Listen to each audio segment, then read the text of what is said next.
With Women's Studies 440 Spring 2020, and today I'm here to talk to you about the latest updates on where you should be with your class database. So the first thing that I want to mention is that for me, it's easiest to teach stuff by showing you examples. With that being said, I ended up creating a quick and dirty version of a database that is sort of an example of what I'm expecting from students while you work on your database. So it's not as finalized as what I'm looking for from students, but it does provide all the nuts and bolts of what I'm looking for. So with that being said, I'll go ahead and start showing you my database, which looks like this. So if you remember from my previous video, I had given you examples of what your columns might look like for your Excel worksheet. So I have a lot of those here. I have document type, the title of the document, the date, the authors, and the data. UOA stands for Unit of Analysis, and I'll be talking about that part of your database a little bit later in this video. All right, so you'll notice that all of my document types are bills. That's because I chose the topic of domestic violence, and if you remember the Women's Legislative Caucus package that I gave you to reference at the beginning of the semester, there were quite a few bills related to domestic violence. So I was able to compile my database solely on bills. However, it's okay if you have other types of documents in your database. I was not a good student, and so I didn't actually search the Capitol website for additional bills related to domestic violence. But if you chose domestic violence as your topic, that's something you should have done because we don't necessarily know whether the Women's Legislative Caucus package includes all of the bills introduced during this session that relate to domestic violence. And of course, that's true of any topic you chose. All right, so for me, document title was pretty simple because all of my document types are bills, so I just used the bill number. But if you have testimony or op-eds or letters to the editor, which are all document types I explained in my last video, you'll want to come up with some sort of document title scheme so that you know exactly what document each line is, right? The date that I used is the date that the bill was introduced. And then the authors are all of the legislatures who signed the bill initially. So one thing I want to point out for this particular component of your database, if your document has more than one author, you may later down the line want to create different columns for each author. That way, when you start looking at who introduced all of these different items, you can see more easily if the same senator or representative introduced multiple bills related to your topic. So just something to keep in mind, and there's really easy ways in Microsoft Excel to do that that won't take very long. So I just wanted to point that out. And then your data column should be all of the content of each bill or each document copy and pasted. One thing that I want to point out is sometimes when you copy and paste into Excel from a PDF, it gets kind of wonky and it's not exactly right. So after you copy and paste the content of all of your documents in your data column, make sure to read through everything all the way through to make sure there aren't any typos or things like that. For now, if you're struggling to finish your database in time for tonight's deadline so that you can share your database with the partner I paired you with, it's okay to have those types of typos at this point in time. And that's not really something I want you to focus on as you give feedback to your classmate this coming week. I want the feedback to be more centered on content and ideas for additional documents your your classmate can include, different themes they might think about analyzing based on their topic and their document types, and things like that. So don't focus on smaller, more surface level edits. Think more about big picture stuff. All right, so I think that's it. I think at this point in time for the database, the next thing that I want to do is I want to circle back around to the Capitol website. So the legislative session is underway, which means all of the bills that were initially introduced are starting to receive hearings. which means you can actually track where the bill is at. So you were supposed to sign up to track bills via email that you're following for this class, but say you find out about another bill related to your topic, or you feel like maybe you're not getting all the emails you're supposed to, you can actually search for a bill.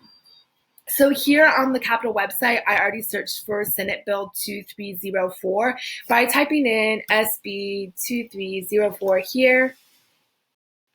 And you know it's the correct bill because it's relating to domestic violence, which is my topic. So you can actually see all of the different pathways the bill has gone through thus far in the legislative session. So the bill was introduced, it passed its first reading, and then these are all of the committees that the bill has gone through so far. And you'll see here that so far it has been received positively by legislatures, but there have been some changes. So one thing that's nice, if you want to see changes that have been made throughout the legislative process, when you click on the PDF that's currently available on the website for the Capitol, you'll actually see the changes in real time. So this bill actually doesn't have a whole lot of changes. You'll see that there's some underlined things a little bit toward the end that have been added in, but it's not super messy. I know there's another measure that I'm following related to domestic violence. It's one of the last ones on my in my database. Is this one right here. I want to show you what it looks like when a measure has really been edited during the legislative process. So here's that. So this is Senate Bill 2306 relating to proof of domestic or sexual violence. And if you click on the most recent version of this bill, the PDF, you'll start to see that there's quite a bit of changes. So you can see that rather than just completely deleting language that they no longer want in the measure, they actually cross it out so that the public can actually still see that information. And then the new stuff that's been added is underlined. So you can kind of see like what the changes are looking like. And then I think, yeah, so you can explore the Capitol website for each individual measure you're following, but you can see previous versions of this bill. You can see committee reports. So as committees hear different measures, they sometimes put out a report. And it doesn't look like the public testimony has been made available, but if you're able to get record of that, that's something that you could potentially include in your database. All right, so that was one thing that I wanted to go over. And then the next thing that I want to go over is research questions. So in the Hess-Bieber text that you're reading regularly, the authors go over how to construct a research question, both for quantitative and qualitative projects. But just in case you're struggling with what a qualitative project research question might look like, based on my topic of domestic violence, an example off the top of my head research question that I came up with when I was prepping this video would be something like, what does the 2020 state legislative session tell us about the state of domestic violence in Hawaii? So you can see how that's really open-ended. Like, I just want to know what the current proposed legislation about domestic violence tells us about how we as a state and we as a society in Hawaii view domestic violence, like contemporary domestic violence issues. You can see that that's not as formal as quantitative projects where you're actually proposing hypotheses and then you're testing them. And of course, you may have more than one research question, which is perfectly acceptable. But ultimately, your research questions will frame how you write your final paper, what themes you analyze your data for, and most importantly, for where we're at currently in our projects, which unit of analysis you use for analyzing your data. So Hess-Bieber, again, talks about unit of analysis, but unit of analysis is basically just the thing that you're analyzing, like the item you're analyzing in each document for the project. Okay, so circling back to my database, these columns all represent a unit of analysis. So the data column is all of the data from that particular document copy and pasted into one column, just so that you have a record of everything in that document, right? But unit of analysis breaks up all of that data into some sort of way so that you can analyze different sections. So unit of analysis can be as small as every single word, although that's not something that I usually do, and I don't see that very often in qualitative research.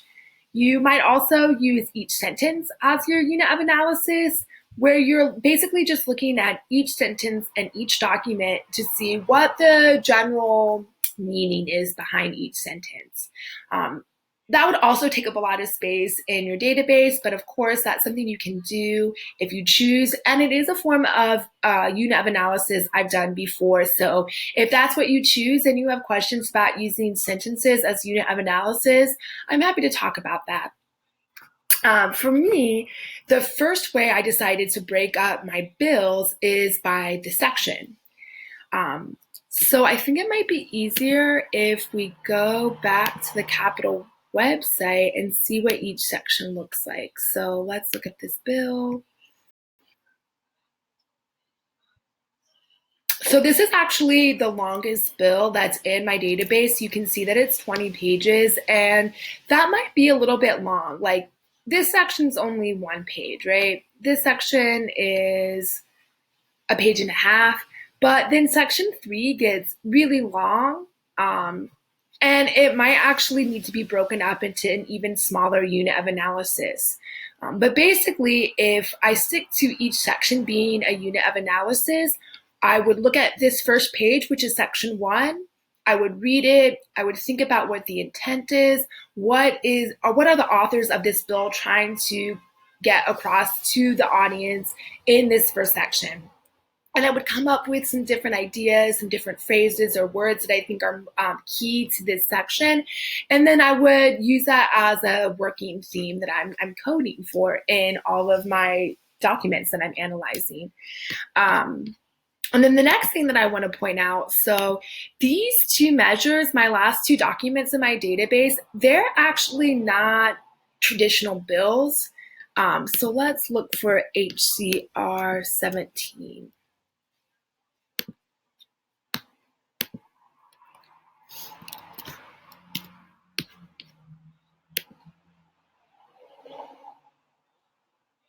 Okay, so these are actually resolutions, not bills per se, and they're broken down by whereas clauses, which are smaller than sections that exist in each of the bills. So I used whereas clauses as the unit of analysis for my House and Senate version of this resolution. That again pertains to domestic violence. And you can see whereas clause are much smaller. And again, this is a unit of analysis I've used for documents I've analyzed, like resolutions I've analyzed in the past. So again, if this is something you choose, I'm familiar with that.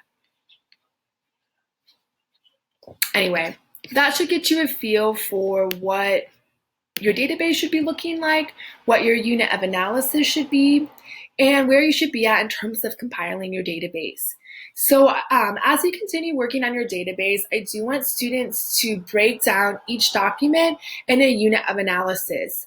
Your unit of analysis might change depending on the final research question you focus on for your final paper, depending on the document types you end up including in your final database. There's a lot of different varying factors.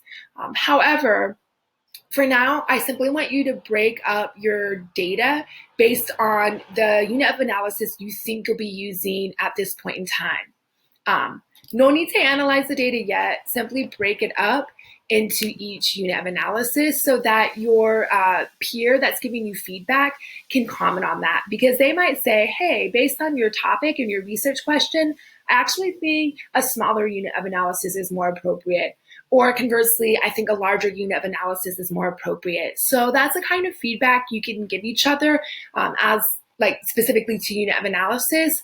And be sure to think about what Bieber has to say about unit of analysis, because there's a lot of really rich description of what that should look like and sort of some of the rationales as to why you chose a particular unit of analysis. And of course, when you're writing your final paper, You'll want to provide a rationale for why you chose the unit of analysis you did based on the research questions you're asking. Anyway, that's all I have right now. I just want to double check my notes I made.